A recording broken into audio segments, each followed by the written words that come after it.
قرآن کہہ رہا ہے فَإِنَّهَا لَا تَعْمَى الْأَبْصَارُ وَلَكِنْ تَعْمَى الْقُلُوبُ الَّتِي فِي الصُّدُورِ. آنکھیں اندھی نہیں ہوتی، دل اندھے ہو جاتے ہیں جو سینوں میں چھپے ہوئے. لمس یونیورسٹی میں پڑھنے والوں، تمہارے پروفیسر تمہیں جہنم کی آگ کی طرف لے کر جا رہے ہیں. یہ سائنس کی ترقی تمہیں جہنم کی آگ سے خدا کی قسم نہیں بچا سکتی. بہت کمپلینز آتی ہیں یونیورسٹیوں کی، بڑی بڑی یونیورسٹیاں. پنجاب یونیورسٹی، وہ پروفیسر صاحب ہیں، وہ اسلام کا مذاق اڑاتا ہے. وہ کہتا ہے یہ کیسے خود سے بن گیا، یہ کیسے جو ہے نا خدا نے بنایا، کہاں ہے وہ خدا.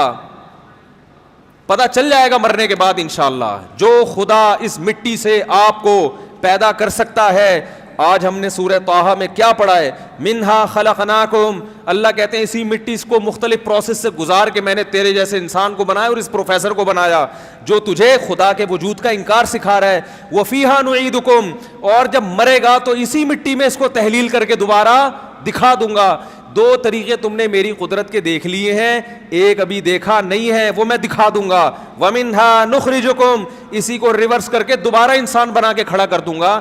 یہ عجیب حماقت ہے. مٹی سے انسان بننا بھی مان لیا، انسان سے دوبارہ مٹی بننا بھی مان لیا. تو جو دو چیزیں کر سکتا ہے اس کے لیے تیسرا کرنا کوئی مشکل نہیں ہے، کوئی مشکل نہیں ہے اس کے لیے. تو ایک بت جو مٹی کا بنا ہوا ہوتا ہے وہ خود سے وجود میں نہیں آ سکتا. یہ مٹی سے خربوزے بن رہے ہیں، آم بن رہا ہے، انار بن رہا ہے، کیلے بن رہے ہیں، ناشپاتیاں بن رہی ہیں، انسان بن رہا ہے. اور پھر کبوتر، بلی، گائے، بھیڑ، یہ سارے جاؤ کھلونوں کی دکان میں ان سے پوچھو یہ جو کھلونے والا شیر ہے یہ کتنے ارب کھرب سال میں اتفاق سے وجود میں آیا. وہ کہے گا کھربوں سال میں بھی ایسا کھلونا وجود میں نہیں آ سکتا. تو جو کھلونا وجود میں نہیں آ سکتا تو سچی مچی کا شیر کیسے وجود میں آ سکتا ہے بھائی؟ بہت مشکل ہے سمجھانا، لیکن ابھی سمجھ میں نہیں آ رہا تو وقت خود ہی انشاءاللہ سکھا. فرعون کی سمجھ میں موسیٰ علیہ السلام نہیں آ رہے تھے.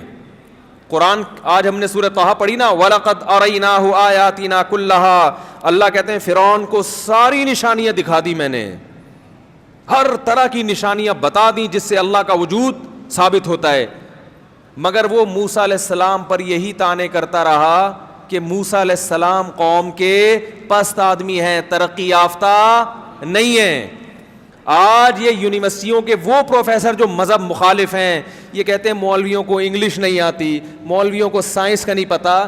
تو اللہ کے بندو، اللہ کے وجود کو ثابت کرنے کے لیے سائنس کا علم ہونا ضروری نہیں ہے، عقل اور سینس ہونا ضروری ہے. سینس ہونا ضروری ہے. اگر عقل ہوگی تو سائنس آپ کو اللہ کے قریب لے کے جائے گی. اگر شہوت پرست ہو، لڑکیوں سے دوستیوں کی عادت پڑ چکی ہے، شراب کباب اور نشے کی عادت پڑ چکی ہے، نماز روزہ زندگی میں ختم ہو چکا ہے، تو یہی ٹیکنالوجی آپ کو اللہ کے وجود سے دور کر دے گی اور جہنم کی آگ کی طرف لے کے جائے گی. ہم سائنس کے خلاف نہیں ہیں، ٹیکنالوجی کے خلاف نہیں ہیں. ہم یہ کہتے ہیں کہ سب سے پہلے انسان جس کے لیے پیدا کیا گیا ہے وہ کیا ہے؟ اللہ. سب سے پہلے کیوں بنایا گیا؟ وہ اپنے رب کو پہچاننے کے لیے. دیکھو ایک آدمی سائنسی ترقی کر کے ساری دنیا کی خدمت کر رہا ہے، نہ اپنے باپ کو پوچھتا ہے نہ ماں کو پوچھتا ہے، لوگ اسے اچھا کہیں گے؟ اسی طرح اللہ کہتا ہے سب سے پہلے حق کس کا ہے؟ میرا ہے. انگلش ایک زبان ہے، یہ علم نہیں ہے. کسی زمانے میں عربی تھی، جس کو عربی نہیں آتی تھی لوگ اس کو جاہل سمجھتے جب مسلمانوں کی حکومتیں تھیں. زبان ہے. اگر یہ علم ہوتا تو انگریزوں کا تو بچہ پھر پڑھا لکھا ہونا چاہیے. اس کی ویلیو اپنی جگہ ہے، میں اس ویلیو کا منکر نہیں ہوں، لیکن یہ کوئی کرائٹیریا نہیں ہے، معیار نہیں ہے. جیپنیز کو انگلش آتی ہے کیا؟ جرمن کو آتی ہے انگلش؟ اتنی غلط انگلش بولتے ہیں. ابھی ایک ازبکستان میں جرمن مل گیا تھا، اب وہ مجھ سے انگلش میں بات کر رہا ہے. میں نے کہا بھائی اس سے اچھے تو ہمارے بچے بول لیتے ہیں یار. لیکن پڑھے لکھے ہوتے ہیں کہ نہیں ہوتے؟ زیادہ تر چیزیں تو ہم نے سنا ہے جرمنی اور فرانس میں بنتی ہیں. انگلش کی ویلیو کا میں منکر نہیں ہوں، لیکن آج ہماری یونیورسٹیوں میں ایسا ذہن بنایا جا رہا ہے پبلک کو علماء سے دور. کچھ لبرل لوگ علماء سے دور کر رہے ہیں، اور کچھ یہ جو قرآن و سنت کے نام پہ جاہل پلمبر قسم کے لوگ آ کے یوٹیوب پہ بیٹھ گئے، یہ علماء سے لوگوں کو کیا کر رہے ہیں؟ دور. تو یہ سب جہنم کی ایندھن کی طرف تم کو لے کر جا رہے ہیں, یہ سب جہنم کی آگ کی طرف خود بھی جا رہے ہیں اور تمہیں بھی گھسیٹ رہے ہیں. قرآن کیا کہہ رہا ہے؟ صراط الذین انعمت علیہم, اے اللہ انعام یافتہ لوگوں کا راستہ چاہیے, انعام یافتہ لوگوں کا.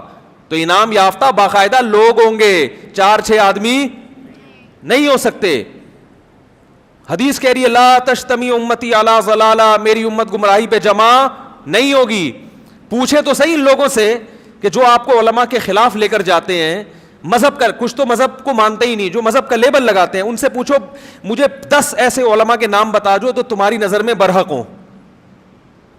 خدا کی قسم قیامت آ جائے گی وہ 10 آدمیوں کے نام, کیونکہ کوئی بھی 10 ایسے نہیں ہوگے جو ان کے نظریات سے 100% متفق ہوں. اب انہوں نے 2 حصے کر دیے, علماء سو اور علماء حق. تو ان سے پوچھو اچھا علماء حق جو ہیں ان کے 10 علماء کے نام تو بتاؤ, وہ کون ہے؟ کوئی بھی نہیں ہوگا, تو ہے ہی نہیں ان کی نظر میں. ہمارے ہاں الحمدللہ علماء حق لاکھوں کروڑوں کی تعداد میں آج بھی موجود ہے جن کے نظریات متفق.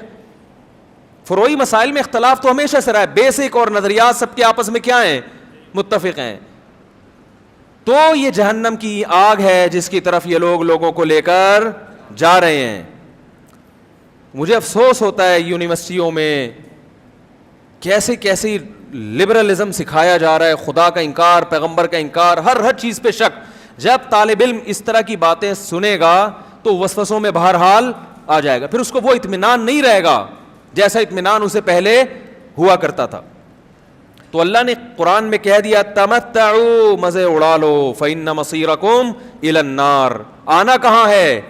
جہنم کی آگ کی طرف. یہ جو ہے نا کہ ایک بت خود سے وجود میں نہیں آ سکتا, تو اس بت جیسا چلتا پھرتا انسان جس میں دیکھنے سننے سمجھنے کی صلاحیت ہو, یہ کیسے خود سے وجود میں آ گیا؟ اس کے لیے لیبارٹری کی ضرورت نہیں ہے. لوگ ہمیں کہتے ہیں آپ نے کیا سائنس پڑھی ہوئی ہے؟ ڈارون نے جو تجربے کیے تھے وہ آپ نے سارے کر لیے ہیں بھائی. ڈارون نے تو بڑے تجربے کے بعد ایک تھیوری لے کر آیا تھا. اس کے لیے اللہ کی قسم تجربوں کی ضرورت نہیں ہے. اس کے لیے کیا چاہیے؟ تھوڑی سی سینس چاہیے.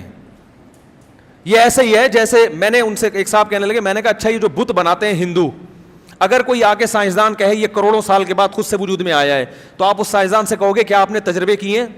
وہ کہے گا اس کے لیے تجربے کی کیا ضرورت ہے بھائی, ہیں؟ آپ اس سے کہو کیا آپ نے تجربے کیے ہیں کہ یہ کروڑوں سال میں خود سے وجود میں نہیں آ سکتا, یا آپ نے وہ فیکٹری دیکھی ہے جہاں یہ بت بنتے ہیں, آپ نے کیسے کہ آپ جائیں لیبارٹری میں ریسرچ کریں اور پھر بتائیں, پھر لوگ آپ کی بات مانیں گے. وہ کہے گا بھائی یہ جو آنکھ ناک کان یہ جو جڑے ہوئے ہیں نا ایک اسٹائل سے, بت کی بات کر رہا ہوں انسان کی نہیں, انسان تو بت سے زیادہ پیچیدہ ہے. یہ جو جڑے ہوئے ہیں بھائی یہ لیبارٹری ٹیسٹ کی ضرورت نہیں ہے, اتفاق سے ایسا نہیں ہو سکتا. یہ جو بامیان میں بت تھے پہاڑوں میں تراشے گئے تھے, یہ خود سے تھوڑی تھے تراشا گیا تھا یار. ہوا تھوڑی ایسے اسٹائل میں بت کو بنا سکتی ہے. ہوا تو بنائے گی ایک بگولا, اس میں آنکھ ناک کان.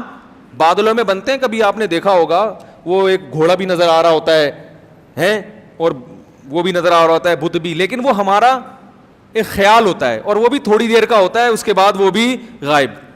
ایسا مسٹنڈے کی طرح بت باقاعدہ بنا ہوا بیٹھا ہو اور دیکھ رہا ہو, کوئی ادھر دیکھ رہا ہے کوئی ادھر دیکھ رہا ہے, کوئی یوں کر رہا ہے جیسے ان کے ہوتے ہیں, یہ نہیں ہوتا بھائی. تو یہ چلتا پھرتا بت جس کو قرآن کہہ رہا ہے لقد خلقنا الانسان فی احسن تقویم, دنیا کی سب سے حسین ترین مخلوق, سوچتا ہے سنتا ہے سمجھتا ہے. یہی گوشت کا ٹکڑا ہے زبان, کوئی چیز اس پر لا کے رکھ دو گے فوراً سگنل دے گی کیسا ہے, کڑوا ہے میٹھا ہے, لیکن ناک نہیں بتائے گی کڑوا ہے یا میٹھا, اور زبان خوشبو نہیں بتائے گی. یہی ناک کے قریب لے کر جاؤ گے تو ناک یہ نہیں بتائے گی کڑوا ہے یا میٹھا, ناک بتا دے گی بدبودار ہے یا خوشبودار, اس کی خوشبو کیسی ہے. یہی ہاتھ پہ رکھو گے تو ٹیمپریچر بتائے گی, ٹیمپریچر بتائے گا ہاتھ. ایک ایک, اور عجیب بات ہے ایسی ایڈجسٹمنٹ ہوئی ہے نا, ایڈجسٹمنٹ ہے انسان کی باڈی کے آپس میں پارٹس میں اتنی مناسبت ہے کہ اگر ہاتھ کا نوالا آپ کا ہاتھ نوالے سے جل رہا ہے نا تو اس کا مطلب زبان اس کو برداشت نہیں کر سکتی. قدرت نے پہلے ہاتھ دیا نا کہ ہاتھ سے اٹھا کے ڈالو گے, ہاتھ نہیں برداشت کر پا رہا, زبان نہیں برداشت کرے گی. اور ہاتھ نے اگر برداشت کر لیا تو زبان تو وہ نوالا آپ کا منہ نہیں جلائے گا. ایک ایک چیز میں ایسی مناسبت. بچہ پیدا ہو رہا ہے, اس کا ویٹ اگر زیادہ ہے اس کو دودھ کی ضرورت زیادہ ہے تو چھاتیوں میں دودھ زیادہ پیدا ہو رہا ہے. یہ کیسا بت ہے بھائی ماں کا ہے جو ایسا ٹیکنیکل طریقے سے وجود میں آ گیا کروڑوں سال کے اتفاق کے بعد, کہ ایسا ٹیکنیکل قسم کا بت وجود میں آ گیا کہ وہ دودھ کیوں پیدا ہو رہا ہے. بچہ پیدا ہونے کے بعد کیا اس ماں کے اتفاق سے بنے ہوئے بت کو یہ پتا تھا کہ اس بچے کی خوراک کیا ہوگی؟ دودھ. اور دودھ سے بہتر اس کے لیے کوئی خوراک نہیں ہوگی. تو دودھ ہی کیوں پیدا ہوا؟ چائے کیوں نہیں پیدا ہو گئی؟ پانی کیوں نہیں پیدا ہو گیا؟ دودھ پیدا ہو رہا ہے اور پیدا ہو کے چھاتیوں میں آ رہا ہے. بچہ پیدا ہوتا ہے, اسے کچھ معلوم نہیں ہوتا, لیکن اسے یہ پتا ہوتا ہے یہ مجھے فیڈ کہاں سے ملے گی. یہ خدا کی قسم ایسا اتفاق, ان میں ایک چیز اتفاق, ایک آنکھ اتفاق سے وجود میں نہیں آ سکتی جسے دیکھ کے ڈیجیٹل کیمرہ بنایا گیا ہے. یہ پوری باڈی کہاں سے وجود میں آ گئی؟ تو یہ تمہیں جہنم کا ایندھن بنائیں گے. یہ اللہ کو نہیں ماننے والے تو اپنی ترقی پہ فخر نہ کیا کرو, یہ تمہیں جہنم کی آگ کی طرف لے کر جائیں گے. پیغمبروں کا راستہ ہے جو تمہیں کہاں لے کر جائے گا؟ جنت کی طرف. اس کے علاوہ اللہ نے کوئی راستہ رکھا ہی نہیں ہے. اور جو ان لوگوں میں فتنہ فرقہ پرست لوگ ہیں نا, جو یہ کہتے ہیں یہ بھی غلط, تو ان سے بولو کوئی 10 صحیح آدمیوں کے نام بتا دے بھائی. تو کتنے آدمیوں کے نام؟ 10 صحیح آدمیوں کے. نہیں بتا سکتا. بولو بھائی نہیں بتا سکتا. تو اس لیے جو صدیوں سے علماء کا سلسلہ چلتا چلا آ رہا ہے, جو پیغمبروں کو فالو کرتے آ رہے ہیں, جو صحابہ کے شاگرد, پھر تابعین کے شاگرد, پھر تبع تابعین کے شاگرد, اور یہ سلسلہ ایک سیکنڈ کے لیے بھی منقطع نہیں ہوا. انہی کے پاس ہے صحیح دین, وہی تم کو صحیح گائیڈ کریں گے, وہی قرآن و سنت پر تمہیں لے کر آئیں گے. ان میں حق پرست بھی ہوں گے اور ان میں گمراہ بھی ہوں گے. اس سے ہٹو گے تو سوائے گمراہی کے کچھ بھی نہیں ہے. تو میں یہ عرض کر رہا تھا کہ مٹی کو اللہ نے کیسے مختلف پروسیس میں گزارا ہے بھائی. گوشت بھی اسی مٹی سے بن رہا ہے اور ہر چیز اسی مٹی سے بنتی ہے. پھر بچہ بھی اسی مٹی سے وجود میں آتا ہے. اب ماں جب روٹی کھاتی ہے تو پہلے خون بنتا تھا, اب اسی روٹی سے بچے کا خون بھی بنے گا, اسی روٹی سے بچے کی گروتھ بھی ہوگی. ہر چیز اسی روٹی سے بنتی چلی جا رہی ہے. اور یہ تمام پروسیس مختلف طریقوں سے گزرنے کے بعد اینڈ کہاں ہوتا ہے؟ اس کا انجام کیا ہوتا ہے؟ بولو بھائی. مٹی. وہ مٹی ساری زندگی مختلف طریقوں سے کھا کے ہماری باڈی میں لگ رہی ہے. کوئی آنکھ بنا رہی ہے, کوئی ناک بنا رہی ہے, کوئی آنکھ کی بینائی بڑھا رہی ہے, کوئی بال کو گرو کر رہی ہے. مختلف طریقوں سے ہوتے ہوتے ایک دن آتا ہے ہارٹ اٹیک, وہ بڑھام سے نیچے گر گئے. بس جیسے ہی گرے اس وقت سے مٹی بننا شروع. فوراً دفناؤ, پہلے اس میں سڑان پیدا ہوگی, کیڑے پڑیں گے.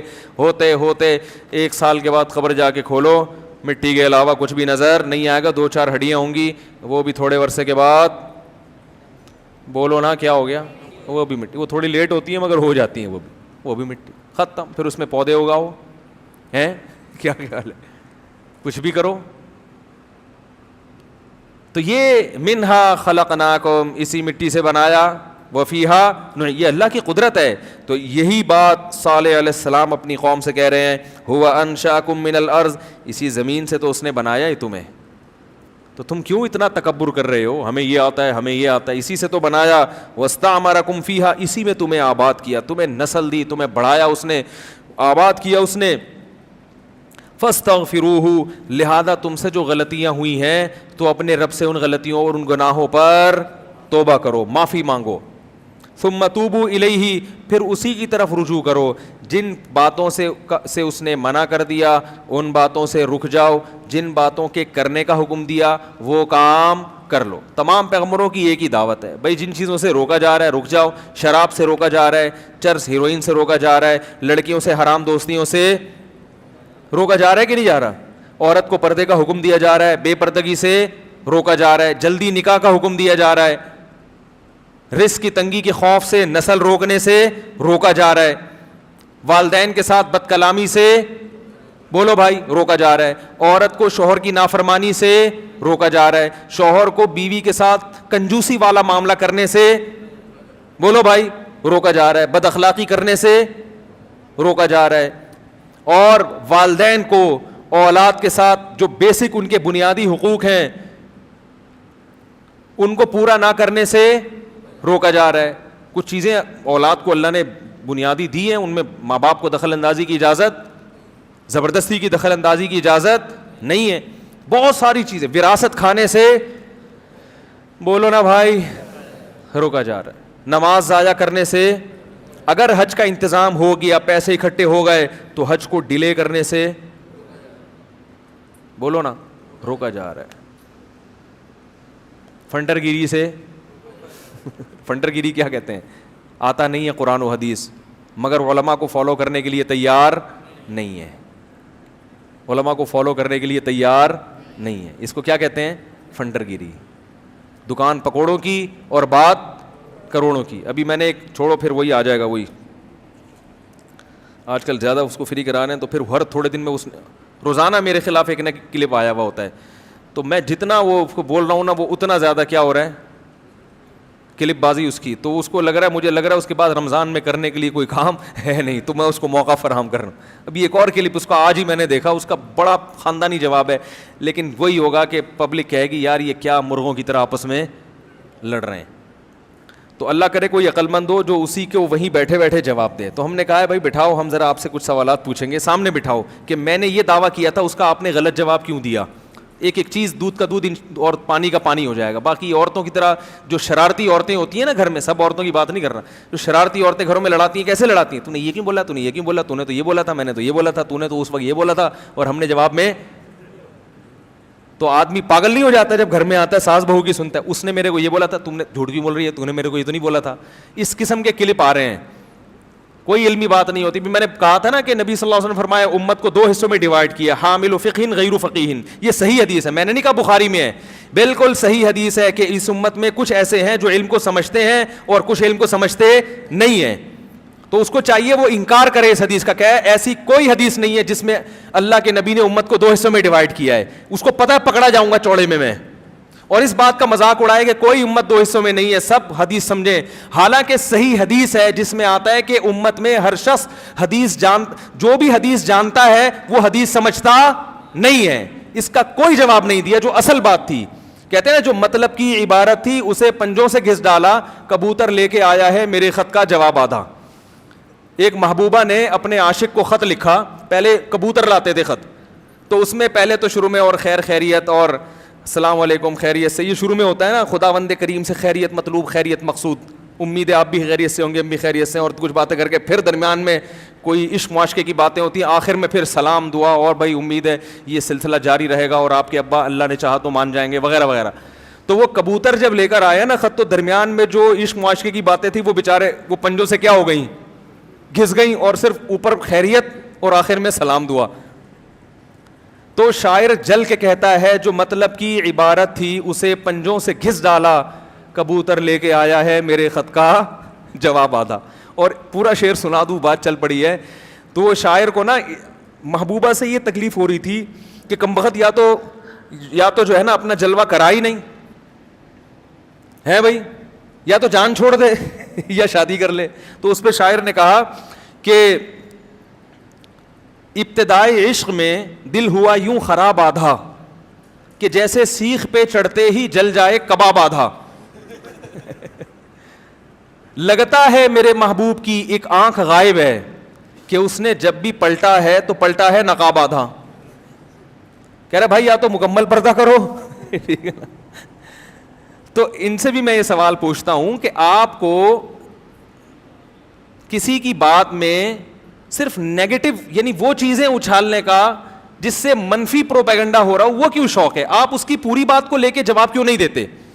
میں نے یہ حدیث سنائی تھی کہ آپ صلی اللہ علیہ وسلم نے فرمایا بلغوا عنی ولو آیا, جو بھی میری طرف سے حدیث ملے آگے پہنچا دیا کرو. میں نے کہا پوری حدیث یوں ہے کہ رب حامل فقہ غیر فقیہ, بہت سے لوگ علم کی بات جانتے ہیں یعنی حدیث جانتے ہیں مگر سمجھتے نہیں ہیں. تو امت کو نبی نے 2 حصوں میں ڈیوائڈ کیا, کچھ وہ ہیں جو حدیث جانتے بھی ہیں اور کچھ ہیں جو حدیث معلوم ہے مگر اس کا مطلب نہیں سمجھتے. تو پتہ چلا کہ سمجھنے والے یعنی ہر آدمی حدیث کا مطلب نہیں سمجھے گا, یہ تو نبی نے فرمایا ہے.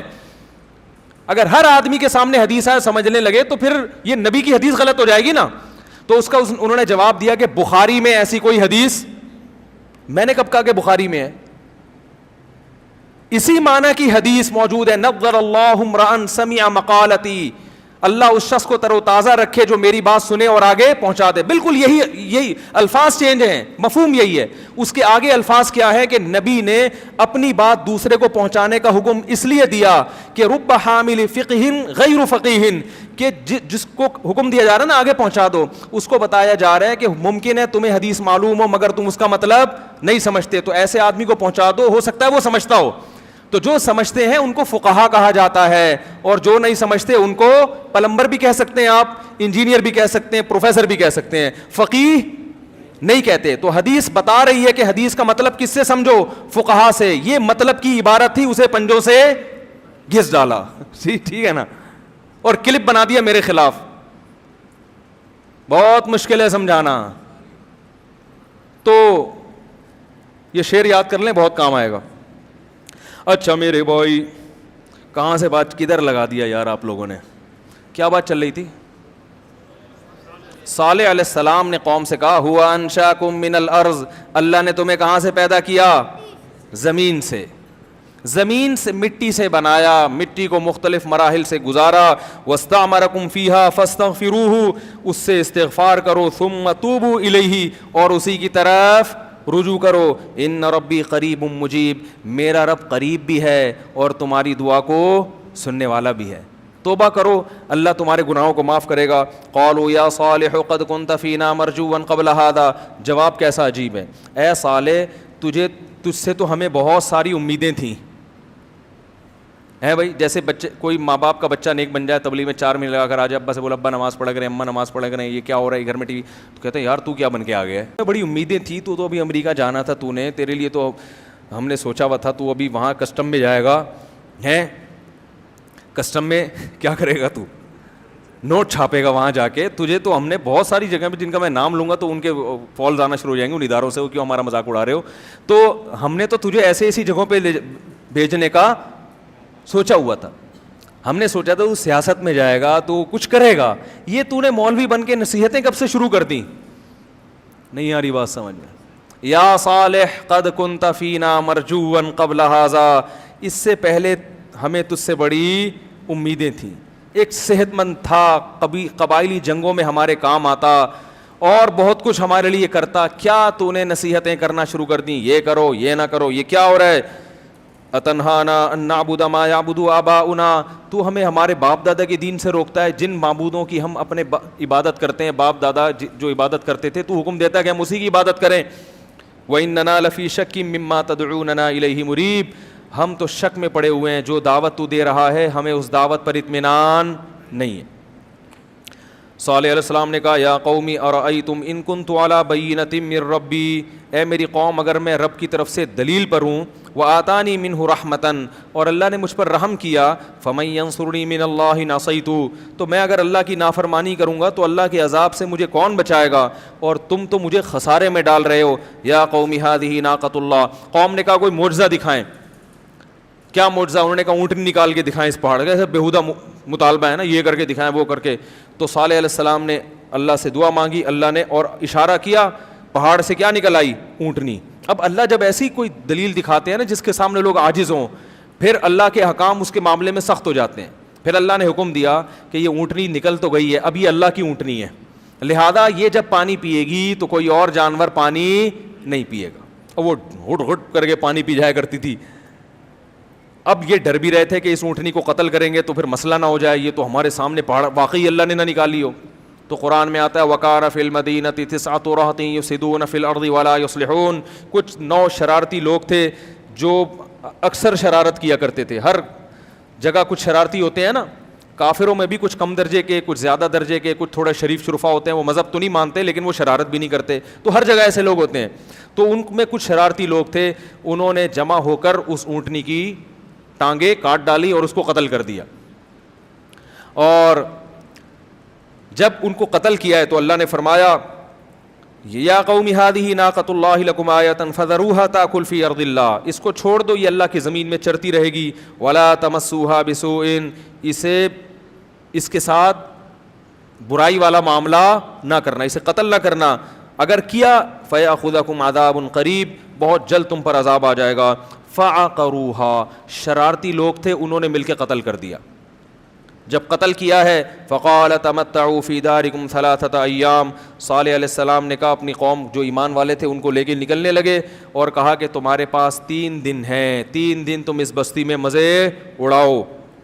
لیکن ان کو پھر بھی یقین نہیں آیا, انہوں نے کہا ایسے ہی باتیں کرتے ہیں یہ. فلما جاء ذلک وعد غیر مکذوب, یہ ایسا وعدہ ہے جو جھوٹا نہیں ہے. فلما جاء امرنا, جب ہمارا حکم آیا, نجینا صالحا والذین آمنوا معه برحمت منا, ایمان والوں کو اور صالح علیہ السلام کو ہم نے اپنی رحمت سے بچا لیا. ومن خزی یومئذ, اور اس دن کی ذلت سے بھی بچا لیا. ایک فرشتے نے زوردار آواز ماری تھی اور ان قوم کے کلیجے پھٹ گئے تھے اس سے. ان ربک هو القوی العزیز, تیرا رب بہت طاقتور اور ہر چیز پر غالب ہے. وَأَخَذَ الَّذِينَ ظَلَمُوا الصَّيْحَةَ, اور ظالموں کو ایک زوردار آواز نے پکڑا ہے. فَأَصْبَحُوا فِي دِيَارِهِمْ جَاثِمِينَ, اپنے گھروں میں سب کے سب اوندھے پڑے رہ گئے, سب برباد ہو گئے اپنے گھروں میں. تو یہ قوم صالح تھی, اس کو اللہ نے دوسرے مقام پر بھی تفصیل سے بیان کیا ہے. آج کہیں اور بھی میرا بیان ہے, وہ بہت ایسے پیچھے پڑے ہوئے تھے میرے کہ کیا بتاؤں میں تو بیان کرتا نہیں تراویح کے بعد, لیکن وہ کئی دنوں سے پیچھے پڑے ہوئے ہیں اور مجھے لگ رہا تھا ایسے ہیں کہ جیسے اگر میں نہیں گیا تو ان کے گھر میں کسی کی میت نہ ہو جائے. ایسے ہے نا, جب بھی آتے تھے کافی دنوں سے آ رہے ہیں, پھر یوں ایسے دیکھتے تھے جیسے نا جیسے میں نے قرضہ لیا ہوا ہو, بھگا کے تھک گیا, میں نے کہا معاف کر دو یار. لیکن وہ اتنا ہو, میں نے کہا چلو کر ہی لیتے ہیں بھائی. کوئی ختم قرآن تھا میں کرتا نہیں, کیونکہ اتنی مصروفیت ہے, وہاں جامع میں بھی بیان کرنا ہے, پھر یہاں بھی بیان کرنا ہے, پھر خود تراویح بھی پڑھنی ہے, خود تراویح یاد بھی کرنی ہے. تو یہ ساری چیزیں ہوتی ہیں. اس کے بعد آدمی اگر بیان ہی کرتا رہے گا تو آدھا ہو جائے گا نا. تو آپ لوگ مجھے ناپ لینا تراویح کے بعد میں اتنا ہی ہوں, یا عید کے بعد دیکھنا کہ میں اتنا ہی ہوں, کیونکہ عین ممکن ہے کہ عید کا چاند نظر آئے اور آپ کہیں مفتی صاحب کہاں ہیں, اور مفتی صاحب وہیں کھڑے ہوئے ہوں. وہ ہمارے ایک دوست تھے, بڑے باریک دبلے پتلے سے نا, شاگرد تھے, گپ شپ تھی, میرا مزاح تھا ان سے. اتنے باریک سے, ایک تو دبلا ہوتا ہے اور ایک باریک ہوتا ہے. یہ قرآن ہے, لوگ کہہ رہے ہیں آج کل آپ کتاب دیکھ کے بیان کر رہے ہیں, بھائی یہ قرآن مجید ہے میرے سامنے, ٹھیک ہے. تو وہ بہت ہی باریک. تو میں کبھی کبھار طلبہ کو ترغیب دیتا تھا 4 شادیاں کرنی چاہیے اس زمانے کی ضرورت, تو وہ کہتے تھے میں بھی کروں گا. میں کہتا تھا بھائی اللہ کا واسطہ ایسی مزاح تھا, گپ شپ تھی ان سے. میں کہتا تھا اللہ کا واسطہ ایسا نہ کرنا, بہت ہی باریک نا, دبلے پتلے. میں نے کہا یار ایسا نہ ہو کہ آپ پھر بالکل ہی غائب ہو جاؤ. کہنے کیا مطلب؟ میں نے کہا پھر آپ آ رہے ہوگے, کرتا جھاڑیں گے, ہم نکالیں گے اندر سے, یار ادھر وہ کہاں گیا بندہ, کہاں گیا. وہی نا جن کا میں نے بتایا تھا باڈی بلڈنگ کے لیے, وہ مجھے کہنے لگے میں موٹا ہونا چاہتا ہوں. تو میں نے کہا باڈی بلڈنگ کرو, خوب کھاؤ. انہوں نے کہا میرے سے تو وزن ہی نہیں اٹھتا. میں نے کہا یار 2-2 کلو کے اٹھا لو بٹے, وہ جو کہہ رہے یار وہ بھی نہیں اٹھتے. میں نے کہا پھر ایسا کرو, میں نے کہا کہ کچھ تو کرو نا, کچھ تو وزن اٹھاؤ, تھوڑا تھوڑا اٹھاؤ گے تو آہستہ آہستہ عادت پڑے گی. کہہ رہے ہیں یار بالکل بھی نہیں اٹھتا. میں نے کہا اچھا ایسا کرو, ایک بڑا سا تنکا لو اور اس کے دونوں طرف بٹن لگاؤ, ٹھیک, اس کو اٹھاؤ. میں نے کہا جب کچھ دن میں اس کو اٹھانے کی عادت پڑ جائے تو پھر جو ویسکوٹ ہوتا ہے نا اس کے بٹن لگاؤ تھوڑے موٹے, وہاں سے باڈی بلڈنگ کا آغاز کرو.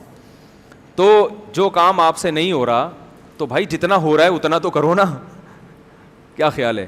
تو مجھے بھی لگتا ہے کہیں میں غائب نہ ہو جاؤں.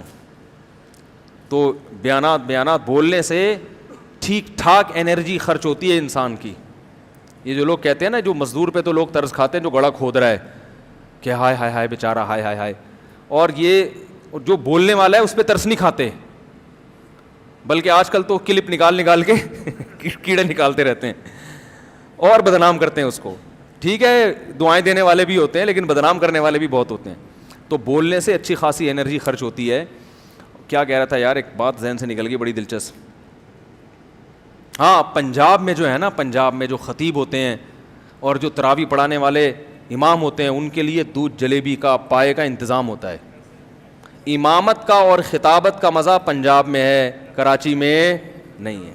ایسا نوازتے ہیں نا خطیب کو, ٹھیک ٹھاک طریقے سے نوازتے ہیں. وہ پائے شاید کھجی کے پائے تو فلانے کے پائے, پھر وہ خطیب بولتا ہے تو چپ کرانا حقیقت ہے. اس کا چپ کرانا کیا, وہ ایسی سر لگاتا ہے نا, وہ لے لگاتا ہے, سر لگاتا ہے. لوگ خود بھی پائے کھا کے آئے ہوئے ہوتے ہیں تو وہ سبحان اللہ الحمدللہ بھی لگ رہا ہوتا ہے.